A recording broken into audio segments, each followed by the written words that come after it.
श्रीगणेशाय नमः। नारद उवाच प्रणम्य शिरसा देवं गौरीपुत्रं विनायकं भक्तावासं स्मरेन्नित्य आयुः कामार्थसाधये। प्रथमं वक्रतुण्डं च एकदन्तं द्वितीयकं तृतीयं कृष्णपिङ्गाक्षं गजवक्त्रं चतुर्धकं लम्बोदरं पञ्चमं च षष्ठं विकटमेव च सप्तमं विघ्नराजेन्द्रं च धूम्रवर्णं तथाष्टमं नवमं भालचन्द्रं च दशमं तु विनायकम् एकदंसं गणपतिं द्वादशं तु गजाननं द्वादशैतानि नामानि त्रिसन्ध्यं यः पठेन्नरः न च विघ्नभयं तस्य सर्वसिद्धिकरं प्रभो। विद्यार्थी लभते विद्यां धानार्थी लभते धनं पुत्रार्थी लभते पुत्रार्मोक्षार्थी लभते गतिं। जपेत् गणपतिस्तोत्रं षड्भिर्मासैः फलं लभेत् संवत्सरेण सिद्धिं च लभते नात्र संशयः। अष्टभ्यो ब्राह्मणेभ्यश्च लिखित्वा यः समर्पयेत् तस्य विद्या भवेत् सर्वा गणेशस्य प्रसादतः। श्रीगणेशाय नमः। नारद उवाच प्रणम्य शिरसा देवं गौरीपुत्रं विनायकं भक्तावासं स्मरेन्नित्य आयुः कामार्थसाधये।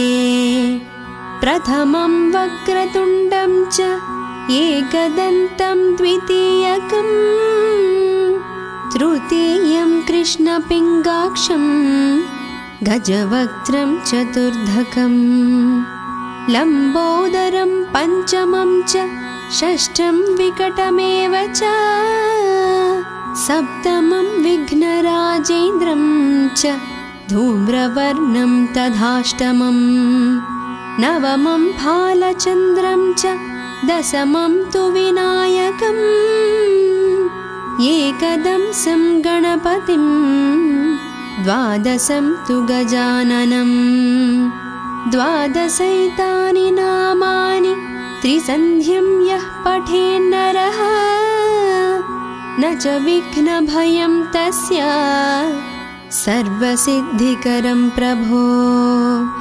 विद्यार्थी लभते विद्यां धानार्थी लभते धनं पुत्रार्थी लभते पुत्रार्मोक्षार्थी लभते गतिं।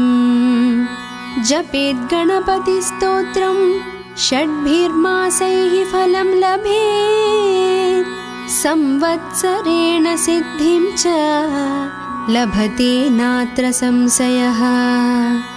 अष्टभ्यो ब्राह्मणेभ्यश्च लिखित्वा यः समर्पयेत् तस्य विद्या भवेत् सर्वा गणेशस्य प्रसादतः।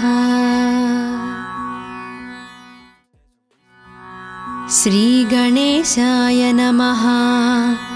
नारद उवाच प्रणम्य शिरसा देवं गौरीपुत्रं विनायकं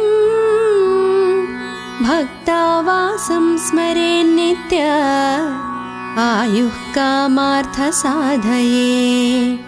प्रथमं वक्रतुण्डं च एकदन्तं द्वितीयकं तृतीयं कृष्णपिङ्गाक्षं गजवक्त्रं चतुर्धकं लम्बोदरं पञ्चमं च षष्ठं विकटमेव च सप्तमं विघ्नराजेन्द्रं च धूम्रवर्णं तथाष्टमं नवमं फालचन्द्रं च दशमं तु विनायकम् एकदंसं गणपतिं द्वादशं तु गजाननम् द्वादशैतानि नामानि त्रिसन्ध्यं यः पठेन्नरः न च विघ्नभयं तस्य सर्वसिद्धिकरं प्रभो विद्यार्थी लभते विद्यां धानार्थी लभते धनं पुत्रार्थी लभते पुत्रार्मोक्षार्थी लभते गतिम् जपेत् गणपतिस्तोत्रं षड्भिर्मासैः फलं लभेत् संवत्सरेण सिद्धिं च लभते नात्र संशयः अष्टभ्यो ब्राह्मणेभ्यश्च लिखित्वा यः समर्पयेत् तस्य विद्या भवेत् सर्वा गणेशस्य प्रसादतः। श्रीगणेशाय नमः। नारद उवाच प्रणम्य शिरसा देवं गौरीपुत्रं विनायकं भक्तावासं स्मरेन्नित्य आयुः कामार्थसाधये प्रथमं वक्रतुण्डं च एकदन्तं द्वितीयकं तृतीयं कृष्णपिङ्गाक्षं गजवक्त्रं चतुर्धकं लम्बोदरं पञ्चमं च षष्ठं विकटमेव च सप्तमं विघ्नराजेन्द्रं च धूम्रवर्णं तथाष्टमं नवमं फालचन्द्रं च दशमं तु विनायकम् एकदंसं गणपतिं द्वादशं तु गजाननं द्वादशैतानि नामानि त्रिसन्ध्यं यः पठेन्नरः न च विघ्नभयं तस्य सर्वसिद्धिकरं प्रभो विद्यार्थी लभते विद्यां धानार्थी लभते धनं पुत्रार्थी लभते पुत्रार्मोक्षार्थी लभते गतिम् जपेत् गणपतिस्तोत्रं षड्भिर्मासैः फलं लभेत् संवत्सरेण सिद्धिं च लभते नात्र संशयः अष्टभ्यो ब्राह्मणेभ्यश्च लिखित्वा यः समर्पयेत् तस्य विद्या भवेत् सर्वा गणेशस्य प्रसादतः। श्रीगणेशाय नमः। नारद उवाच प्रणम्य शिरसा देवं गौरीपुत्रं विनायकं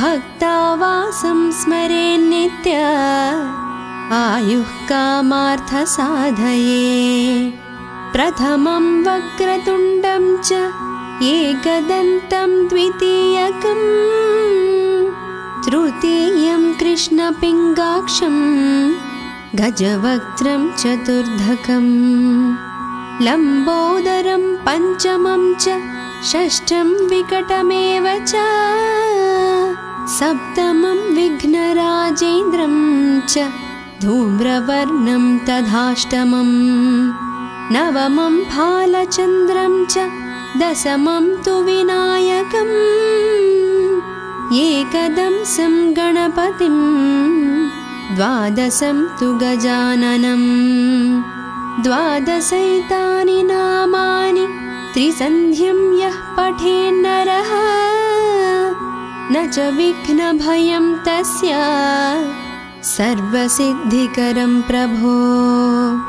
विद्यार्थी लभते विद्यां, दानार्थी लभते धनं, पुत्रार्थी लभते पुत्रार्, मोक्षार्थी लभते गतिम्। जपेत् गणपतिस्तोत्रं षड्भिर्मासैः फलं लभेत्, संवत्सरेण सिद्धिं च लभते नात्र संशयः। अष्टभ्यो ब्राह्मणेभ्यश्च लिखित्वा यः समर्पयेत्, तस्य विद्या भवेत् सर्वा गणेशस्य प्रसादतः। श्रीगणेशाय नमः। नारद उवाच प्रणम्य शिरसा देवं गौरीपुत्रं विनायकं, भक्तावासं स्मरेन्नित्य आयुः कामार्थसाधये। प्रथमं वक्रतुण्डं च एकदन्तं द्वितीयकं, तृतीयं कृष्णपिङ्गाक्षं गजवक्त्रं चतुर्धकं, लम्बोदरं पञ्चमं च षष्ठं विकटमेव च, सप्तमं विघ्नराजेन्द्रं च धूम्रवर्णं तथाष्टमं, नवमं भालचन्द्रं च दशमं तु विनायकम्, एकदंसं गणपतिं द्वादशं तु गजाननं। द्वादशैतानि नामानि त्रिसन्ध्यं यः पठेन्नरः, न च विघ्नभयं तस्य सर्वसिद्धिकरं प्रभो। विद्यार्थी लभते विद्यां, दानार्थी लभते धनं, पुत्रार्थी लभते पुत्रार्, मोक्षार्थी लभते गतिम्। जपेत् गणपतिस्तोत्रं षड्भिर्मासैः फलं लभेत्, संवत्सरेण सिद्धिं च लभते नात्र संशयः। अष्टभ्यो ब्राह्मणेभ्यश्च लिखित्वा यः समर्पयेत्, तस्य विद्या भवेत् सर्वा गणेशस्य प्रसादतः। श्रीगणेशाय नमः। नारद उवाच प्रणम्य शिरसा देवं गौरीपुत्रं विनायकं, भक्तावासं स्मरेन्नित्य आयुः कामार्थसाधये।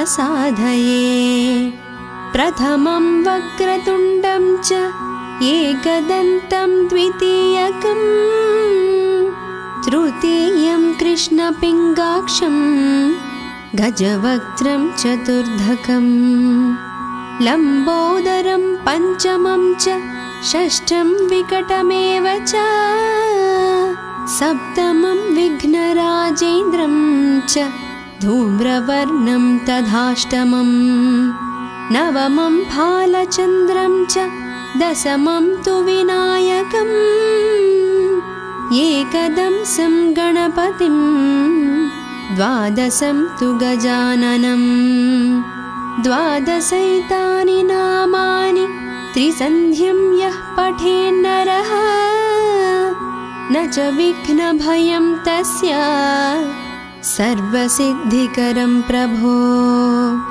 विद्यार्थी लभते विद्यां, दानार्थी लभते धनं, पुत्रार्थी लभते पुत्रार्, मोक्षार्थी लभते गतिम्। जपेत् गणपतिस्तोत्रं षड्भिर्मासैः फलं लभेत्, संवत्सरेण सिद्धिं च लभते नात्र संशयः। अष्टभ्यो ब्राह्मणेभ्यश्च लिखित्वा यः समर्पयेत्, तस्य विद्या भवेत् सर्वा गणेशस्य प्रसादतः। श्रीगणेशाय नमः। नारद उवाच प्रणम्य शिरसा देवं गौरीपुत्रं विनायकं भक्तावासं स्मरेन्नित्य आयुः कामार्थसाधये। प्रथमं वक्रतुण्डं च एकदन्तं द्वितीयकं तृतीयं कृष्णपिङ्गाक्षं गजवक्त्रं चतुर्धकं लम्बोदरं पञ्चमं च षष्ठं विकटमेव च सप्तमं विघ्नराजेन्द्रं च धूम्रवर्णं तथाष्टमं नवमं भालचन्द्रं च दशमं तु विनायकम् एकदंसं गणपतिं द्वादशं तु गजाननं द्वादशैतानि नामानि त्रिसन्ध्यं यः पठेन्नरः न च विघ्नभयं तस्य सर्वसिद्धिकरं प्रभो। विद्यार्थी लभते विद्यां धानार्थी लभते धनं पुत्रार्थी लभते पुत्रार्मोक्षार्थी लभते गतिम्। जपेत् गणपतिस्तोत्रं षड्भिर्मासैः फलं लभेत् संवत्सरेण सिद्धिं च लभते नात्र संशयः। अष्टभ्यो ब्राह्मणेभ्यश्च लिखित्वा यः समर्पयेत् तस्य विद्या भवेत् सर्वा गणेशस्य प्रसादतः। श्रीगणेशाय नमः। नारद उवाच प्रणम्य शिरसा देवं गौरीपुत्रं विनायकं भक्तावासं स्मरेन्नित्य आयुः कामार्थसाधये।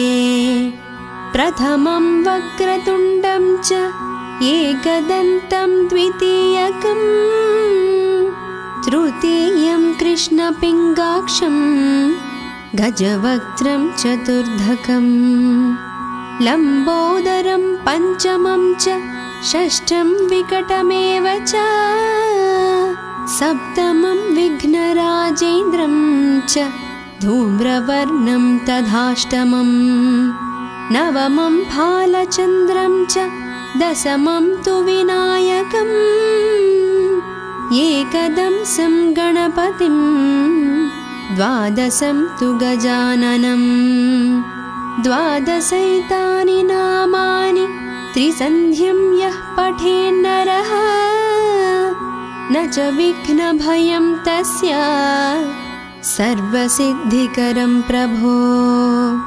विद्यार्थी लभते विद्यां धानार्थी लभते धनं पुत्रार्थी लभते पुत्रार्मोक्षार्थी लभते गतिम्। जपेत् गणपतिस्तोत्रं षड्भिर्मासैः फलं लभेत् संवत्सरेण सिद्धिं च लभते नात्र संशयः। अष्टभ्यो ब्राह्मणेभ्यश्च लिखित्वा यः समर्पयेत् तस्य विद्या भवेत् सर्वा गणेशस्य प्रसादतः। श्रीगणेशाय नमः। नारद उवाच प्रणम्य शिरसा देवं गौरीपुत्रं विनायकं भक्तावासं स्मरेन्नित्य आयुः कामार्थसाधये। प्रथमं वक्रतुण्डं च एकदन्तं द्वितीयकं तृतीयं कृष्णपिङ्गाक्षं गजवक्त्रं चतुर्धकं लम्बोदरं पञ्चमं च षष्ठं विकटमेव च सप्तमं विघ्नराजेन्द्रं च धूम्रवर्णं तथाष्टमं नवमं भालचन्द्रं च दशमं तु विनायकम् एकदंसं गणपतिं द्वादशं तु गजाननं द्वादशैतानि नामानि त्रिसन्ध्यं यः पठेन्नरः न च विघ्नभयं तस्य सर्वसिद्धिकरं प्रभो विद्यार्थी लभते विद्यां दानार्थी लभते धनं पुत्रार्थी लभते पुत्रार्मोक्षार्थी लभते गतिं जपेत् गणपतिस्तोत्रं षड्भिर्मासैः फलं लभेत् संवत्सरेण सिद्धिं च लभते नात्र संशयः अष्टभ्यो ब्राह्मणेभ्यश्च लिखित्वा यः समर्पयेत् तस्य विद्या भवेत् सर्वा गणेशस्य प्रसादतः। श्रीगणेशाय नमः। नारद उवाच प्रणम्य शिरसा देवं गौरीपुत्रं विनायकं भक्तावासं स्मरेन्नित्य आयुः कामार्थसाधये प्रथमं वक्रतुण्डं च एकदन्तं द्वितीयकं तृतीयं कृष्णपिङ्गाक्षं गजवक्त्रं चतुर्धकं लम्बोदरं पञ्चमं च षष्ठं विकटमेव च सप्तमं विघ्नराजेन्द्रं च धूम्रवर्णं तथाष्टमं नवमं भालचन्द्रं च दशमं तु विनायकम् एकदंसं गणपतिं द्वादशं तु गजाननं द्वादशैतानि नामानि त्रिसन्ध्यं यः पठेन्नरः न च विघ्नभयं तस्य सर्वसिद्धिकरं प्रभो विद्यार्थी लभते विद्यां दानार्थी लभते धनं पुत्रार्थी लभते पुत्रार्मोक्षार्थी लभते गतिं जपेत् गणपतिस्तोत्रं षड्भिर्मासैः फलं लभेत् संवत्सरेण सिद्धिं च लभते नात्र संशयः अष्टभ्यो ब्राह्मणेभ्यश्च लिखित्वा यः समर्पयेत् तस्य विद्या भवेत् सर्वा गणेशस्य प्रसादतः। श्रीगणेशाय नमः। नारद उवाच प्रणम्य शिरसा देवं गौरीपुत्रं विनायकं भक्तावासं स्मरेन्नित्य आयुः कामार्थसाधये प्रथमं वक्रतुण्डं च एकदन्तं द्वितीयकं तृतीयं कृष्णपिङ्गाक्षं गजवक्त्रं चतुर्धकं लम्बोदरं पञ्चमं च षष्ठं विकटमेव च सप्तमं विघ्नराजेन्द्रं च धूम्रवर्णं तथाष्टमं नवमं भालचन्द्रं च दशमं तु विनायकम् एकदंसं गणपतिं द्वादशं तु गजाननं द्वादशैतानि नामानि त्रिसन्ध्यं यः पठेन्नरः न च विघ्नभयं तस्य सर्वसिद्धिकरं प्रभो। विद्यार्थी लभते विद्यां दानार्थी लभते धनं पुत्रार्थी लभते पुत्रार्मोक्षार्थी लभते गतिम्। जपेत् गणपतिस्तोत्रं षड्भिर्मासैः फलं लभेत् संवत्सरेण सिद्धिं च लभते नात्र संशयः। अष्टभ्यो ब्राह्मणेभ्यश्च लिखित्वा यः समर्पयेत् तस्य विद्या भवेत् सर्वा गणेशस्य प्रसादतः। श्रीगणेशाय नमः। नारद उवाच प्रणम्य शिरसा देवं गौरीपुत्रं विनायकं भक्तावासं स्मरेन्नित्य आयुः कामार्थसाधये। प्रथमं वक्रतुण्डं च एकदन्तं द्वितीयकं तृतीयं कृष्णपिङ्गाक्षं गजवक्त्रं चतुर्धकं लम्बोदरं पञ्चमं च षष्ठं विकटमेव च सप्तमं विघ्नराजेन्द्रं च धूम्रवर्णं तथाष्टमं नवमं भालचन्द्रं च दशमं तु विनायकम् एकदंसं गणपतिं द्वादशं तु गजाननं द्वादशैतानि नामानि त्रिसन्ध्यं यः पठेन्नरः न च विघ्नभयं तस्य सर्वसिद्धिकरं प्रभो। विद्यार्थी लभते विद्यां दानार्थी लभते धनं पुत्रार्थी लभते पुत्रार्मोक्षार्थी लभते गतिम्। जपेत् गणपतिस्तोत्रं षड्भिर्मासैः फलं लभेत् संवत्सरेण सिद्धिं च लभते नात्र संशयः। अष्टभ्यो ब्राह्मणेभ्यश्च लिखित्वा यः समर्पयेत् तस्य विद्या भवेत् सर्वा गणेशस्य प्रसादतः। श्रीगणेशाय नमः। नारद उवाच प्रणम्य शिरसा देवं गौरीपुत्रं विनायकं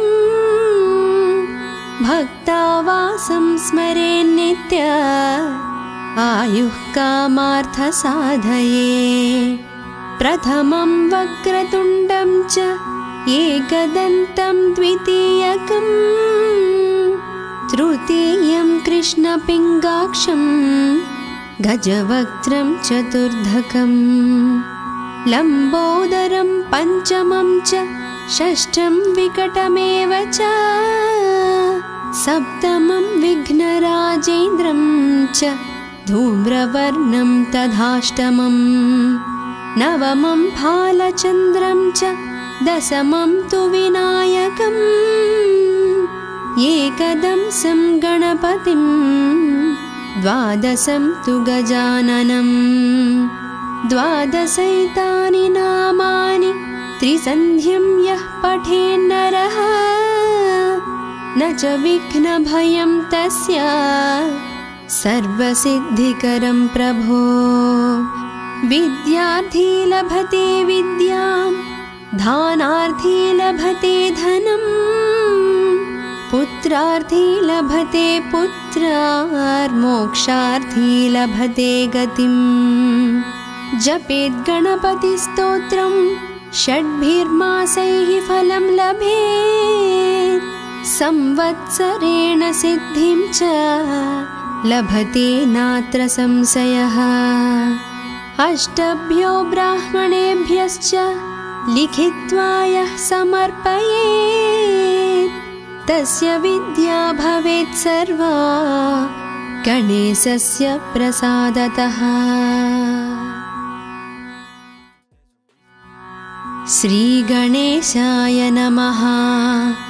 नारद उवाच प्रणम्य शिरसा देवं गौरीपुत्रं विनायकं